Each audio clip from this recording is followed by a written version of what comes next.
Simon from WhatCulture here, and yes, can you believe it? About 7 days has passed, and we've got another WWE pay-per-view, but it was Extreme Rules, which means it was the Raw crew getting their main event on. But was it good, or was it bad? Should it get it up, or should it get it down? Am I happy, or am I sad? It's quite hard to do that and talk at the same time. But there's only one way to find all of that out, and that is to up some Extreme Rules downs. That makes sense.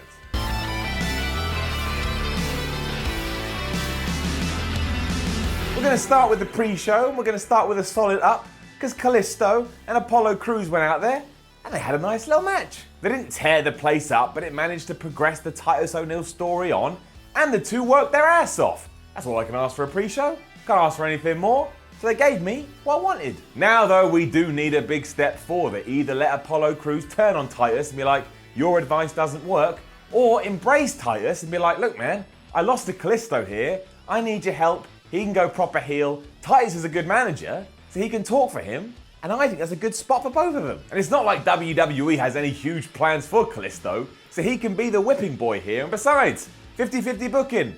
Kalisto won last night. I think he won last week on Raw. Never remember what happened on Raw. So just do that. Let's go all in with Apollo Crews, Titus O'Neil, but for a pre-show match, no problems with this at all. What a lovely way to begin. Which brings us to another up, because the match between The Miz and Dean Ambrose was very entertaining. Now, it was a bit dumb that Maurice didn't just get straight in the ring from the start and slap The Miz, because then technically Dean Ambrose would have got DQ'd and The Miz would have won, but they built to that, and I get it, it's pro wrestling, it's fun, it's entertainment, and they built to it well, so I'm not going to complain. I'm not going to complain. And there were elements to this before, yes, The Miz just did say to his wife, screw it lady, hit me right in the jaw, which she did, but then the ref showed good judgment. He saw what was happening, he understood what was happening, so he refused to stop the match.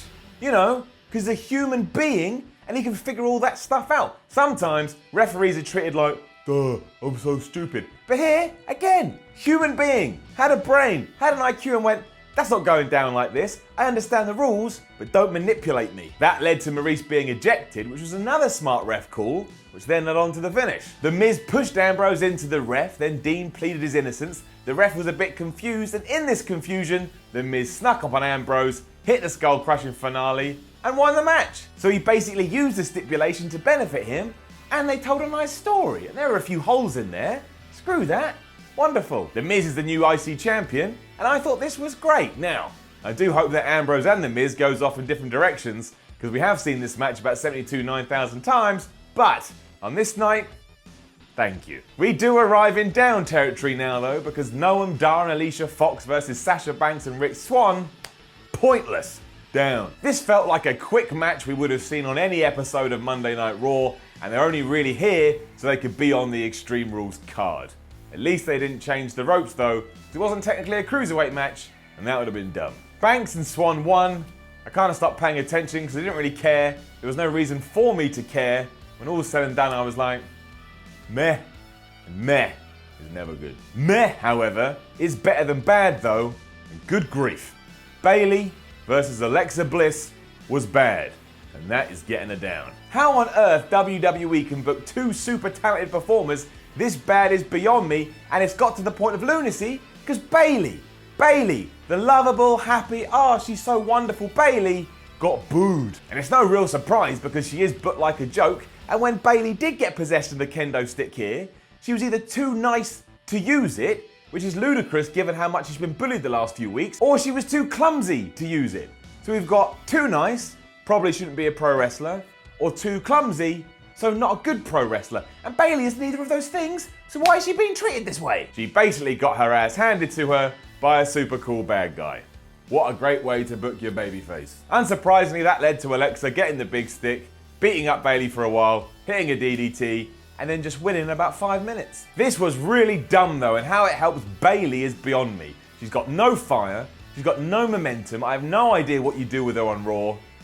This beggars belief, but Alexa Bliss is good, but this was still terrible all around. It's alright though, because after that we had Sheamus and Cesaro versus the Hardys in a cage match, and it was brilliant, so that's getting an up. Making sure they hammered home the fact that both men had to get out of the cage, so it couldn't just be one guy got out and they won. They built a whole story around that, especially when Jeff was out the cage, but Matt wasn't, and then they had to try and figure it out. This did prompt Brother Nero to get back in by doing a whisper off the wind off the top of the cage, which was nuts, but that also then led to Sheamus and Cesaro getting out just in the nick of time and becoming the new WWE Raw Tag Team Champions. They literally did beat the Hardys out of the cage by seconds as well. It added to the drama, and it made me a happy man. It does suck a little bit that Jeff and Matt have already lost the belts, but given how Sheamus and Cesaro have been treated up to this, they'd lost everything, they had to win.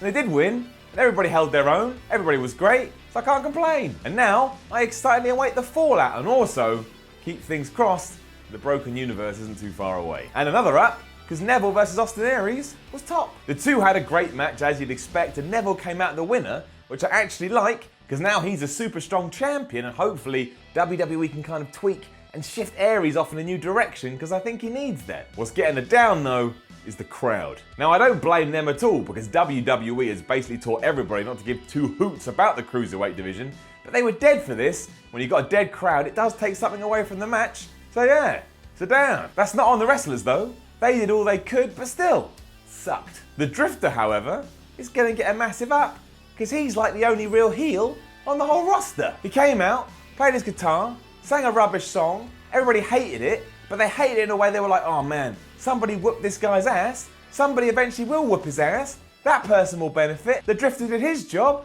so it's really good. Quite like the Drifter. Never thought I'd say that. Which brings us to our main event, which was the 5-way. And good grief, that was awesome. That is getting a huge up. It was always going to, given who was involved, but everybody here pulled their own weight, and everybody here came out the other side feeling like a main event superstar, and it was fantastic. Plus, I genuinely couldn't call who was gonna win. At first I thought maybe Finn Balor, then maybe Seth Rollins. I kinda knew it wasn't gonna be Roman Reigns because of the WrestleMania 34 rumors. They could have swerved us with Bray Wyatt, and then of course, it was Samoa Joe. And that's what happened. The finish came when it did look like Finn Balor was going to get the victory, and then from nowhere, Samoa Joe popped up, choked him out, and we got a new #1 contender. Joe is going on to face Brock Lesnar at Great Balls of Fire. Hee hee hee. And I tell you, I'm excited. However, that is going to get it down. Why? Because I'm trying to get in WWE's head here. The only reason I can think of that management went with Joe at this time is because they needed a replacement for Braun.